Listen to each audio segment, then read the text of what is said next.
Anthony Edwards and LaMelo Ball. On paper, it might be the most electric young backcourt in basketball. A 29-point scorer next to a 7-assist magician. But two ball-dominant guards don't always add up. Sometimes they just take turns. So is this a perfect complement or a battle for the basketball? Today, how LaMelo and Edwards actually pair together. Let's break it down. Here's the plan. First, the two players side by side. Then, why the pairing works, the ways their games complete each other. Then, why it might not, the usage and defense questions every star duo has to answer. And finally, a verdict on the ceiling of this backcourt. Stats verified, red is mine, let's meet the two stars. This is Game is Culture. Quick thing before we dig in, if you like star pairings broken down with real data, subscribe. It's free and it helps a ton. Now, the two stars. First, the two stars.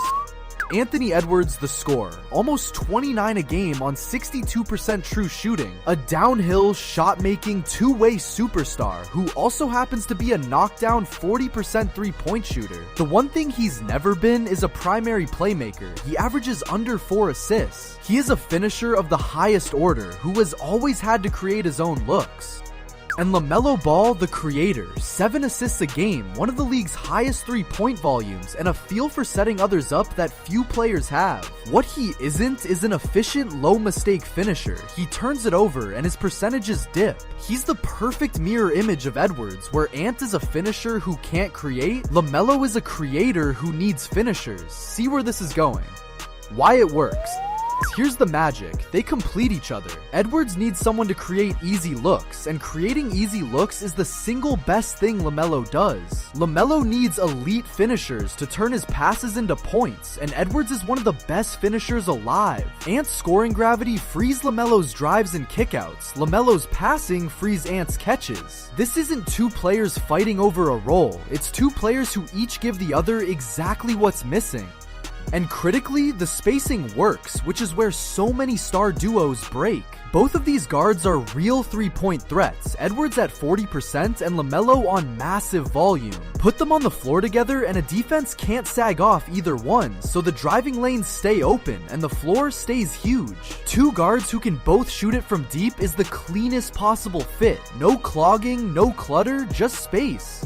Put it together and the offensive upside is genuinely scary. A defense has to pick its poison, help on Edwards driving, and LaMelo punishes you from the logo. Stay home on the shooters and Ant gets a runway to the rim. There's no good answer. When two stars truly complement each other like this, the whole becomes more than the sum, and this offense could be one of the very best in the league. The duos that fail are usually two players who want the same thing, two creators or two finishers fighting over one ball. The duos that win are puzzle pieces, and on offense, Edwards and LaMelo are about as clean a puzzle fit as you can draw up. The bucket getter and the table setter.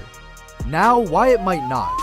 The first question is usage and the fourth quarter. Edwards is a high usage closer who wants the ball in crunch time, and LaMelo is used to running his own show. In the regular season, there are enough possessions for both. But in a tight playoff game, whose team is it? Who takes the last shot? Great duos figure that out. Fragile ones feud over it. The hierarchy has to be clear, and it has to be Ant's team. The good news is that LaMelo's game is naturally unselfish. He'd rather rack up assists than force shots, so deferring to Edwards late should come easier to him than it would to a score-first guard. But it only works if both of them accept it from day one. Edwards as the closer, LaMelo as the maestro who sets the table all the way up to the final possession. The bigger question is defense. Neither of these guards is a stopper at the point of attack. Edwards can be good when locked in, but LaMelo is a clear minus. A backcourt that can't reliably contain the ball puts enormous pressure on the players behind it. The only reason this is survivable is the names behind them. Rudy Gobert at the rim and Jaden McDaniels on the wing. Without that elite back line, this pairing's defense would be a disaster. This is actually why Minnesota, of all teams, could be the rare place a LaMelo backcourt works. Most teams couldn't hide him, but the Wolves built a fortress behind their guards. McDaniels can take the toughest perimeter assignments, so Edwards and LaMelo guard easier matchups. And Gobert turns their blow-bys into contested misses. It's the perfect support system for a defensively flawed backcourt. So, the verdict. Grade the pairing. Offensively, this is a special backcourt, a top tier, can't guard it, complement each other perfectly kind of duo. The only thing keeping it from the very top is the defense, two guards who will need constant help. Balance the elite offense against the leaky defense, and this lands as an elite pairing, just short of untouchable. On my dial, elite, with a real ceiling to climb if Edwards keeps growing. Here's the bottom line. This works because they're opposites, the finisher and the creator, and because they can both shoot, so the floor never clogs. The offense should be elite almost immediately. The questions are crunch time hierarchy and backcourt defense, and both have answers. Make it Edwards' team late and let Gobert clean up the back. Solve those, and this is one of the scariest young duos in basketball. And don't underrate the age. Both of these stars are in their early to mid-20s, so the version we see in year one isn't the finished product. If Edwards keeps adding playmaking and LaMelo ever becomes even a passable defender, the ceiling on this pairing climbs from elite toward genuinely special. Where could I be wrong? If egos clash over touches, or if LaMelo's defense becomes a target opponent's hunt every possession in a playoff series, the ceiling drops. And it all assumes LaMelo stays healthy, which hasn't always been a given.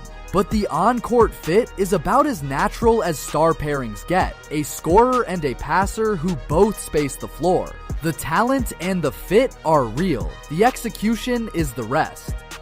So that's the pairing, a dream on offense, a project on defense, and one of the most exciting young backcourts the league has seen in years. But you tell me, are LaMelo and Edwards a championship duo, or two guards who will struggle to share? And whose team is it in the fourth quarter? Drop it below. And we are so close to 1,000 subs, so subscribe to stay up to date.